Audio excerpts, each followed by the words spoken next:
probably seen me, I always lick my fingers before I play. Sounds like a dirty habit, I know, but I do it anyway. And there is a reason, of course, for doing it. It's not habit. No, it's not an habit at all, and it's something what, if you look very closely at darts, and I have, obviously over the recent years on TV, you'll see many, many more players copying that, just wetting the fingers, because chalk's messy. And there is a rule now in darts that if you chalk the barrel, and the chalk goes into the grooves, the dart hits the board, the chalk all comes off all over the board, and you are then breaking the rules of darts. You're obscuring the shot for the next player to throw. So chalk is now becoming less and less frequent. Well, we've done a little bit on the dart side. As I've said, there's many, many combinations you can choose. You, as I would suggest, someone walking into a shop should look at the darts very carefully. Don't just go for Eric Bristow's darts because he's won the world title. Don't buy Keith Dallas because he's won it, and don't buy John Lowe dart if you can't hold it. Get a dart what's middle of the range, something like that. Something what you can reduce the stem, reduce the point, put a bigger stem in, bigger shaft, a bigger flight, smaller flight, many, many combinations. Don't just buy the darts, buy the flights to go with it and work on it. Yeah. Now, John, you've mentioned the approximate cost of the important part, because it seems to me that the modern day dart comes in in 4 separate parts. All can be replaced.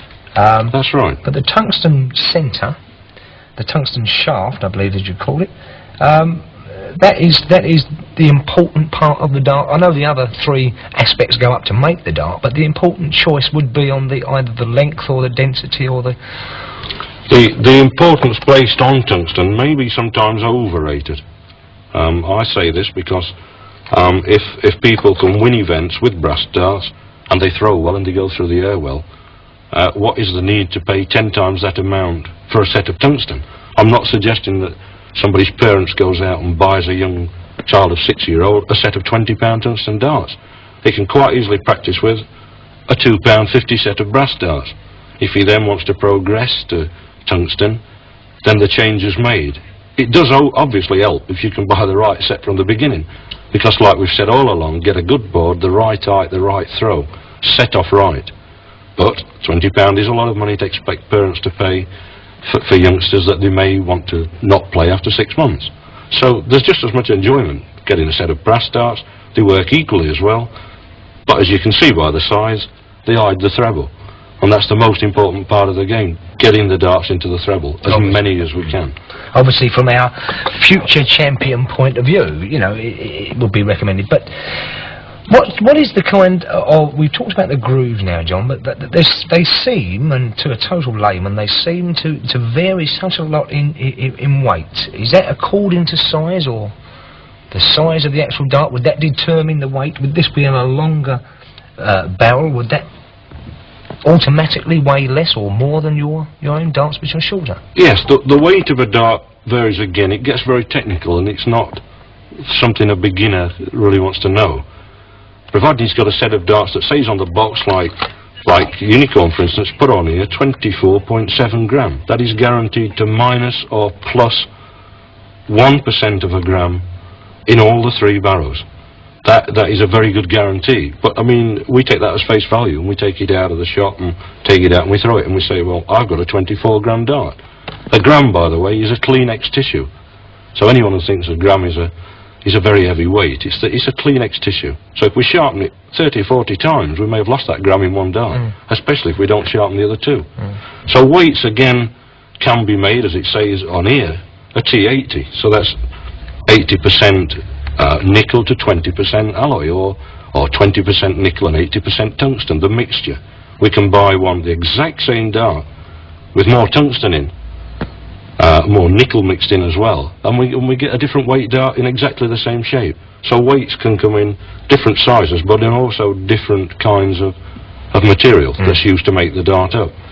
One thing I would like to show to you, and it's a little prized possession, what's been sent to me from someone very, very old that's passed this down, and that is to illustrate the modern day dart of today, like we've got here, or my own dart, and then darts of 50, 60 and 70 years ago.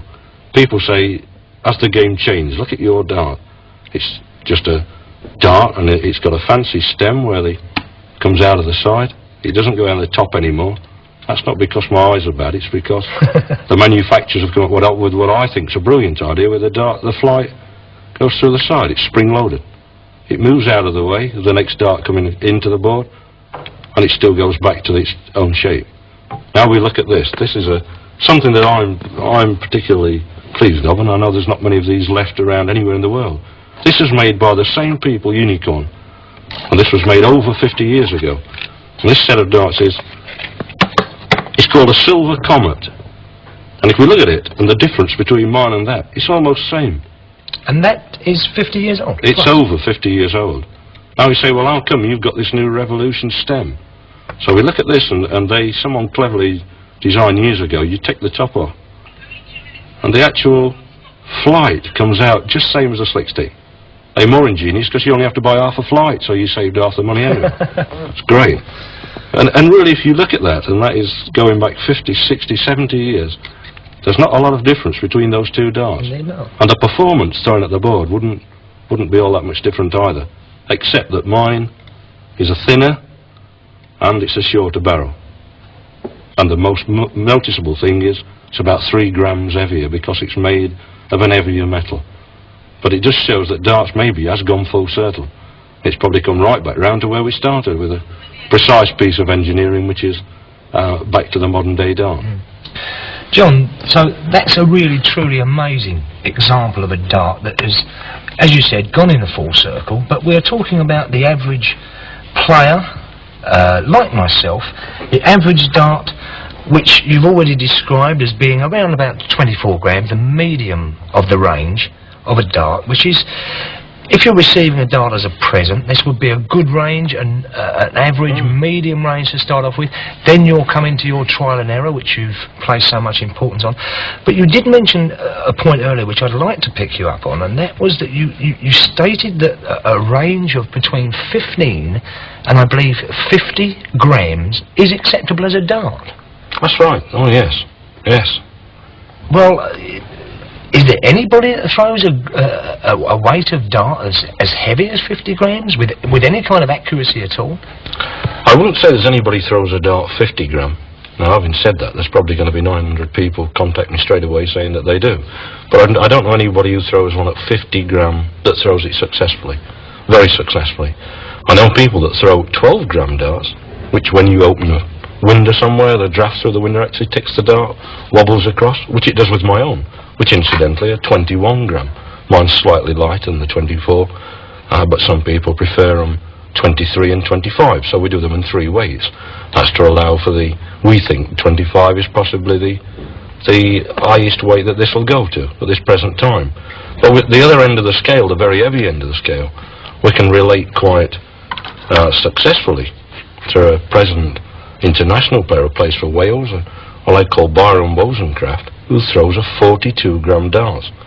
Now, all I can do is say to you that we have a little clip of a film that we would like to show just to the people, just to illustrate how successfully can throw a 42 gram dart. It's the matches against Wales versus England, 1983, and Byron is playing at the present, then, world champion Keith Deller. An outshot for Wozencraft.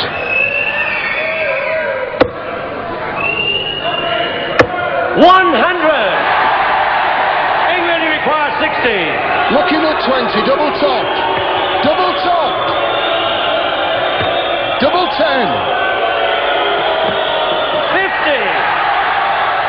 Cheers from the crowd. 58. Wozencraft 18 double top to go ahead. Double top. Double 10.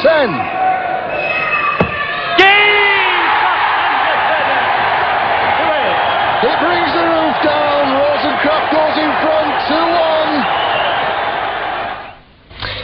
2-1. Well, as you said, John, we've seen an example there of a man, an international, Byron Wozencraft, actually throwing darts with a very, very great deal of accuracy with a 40-plus gram dart.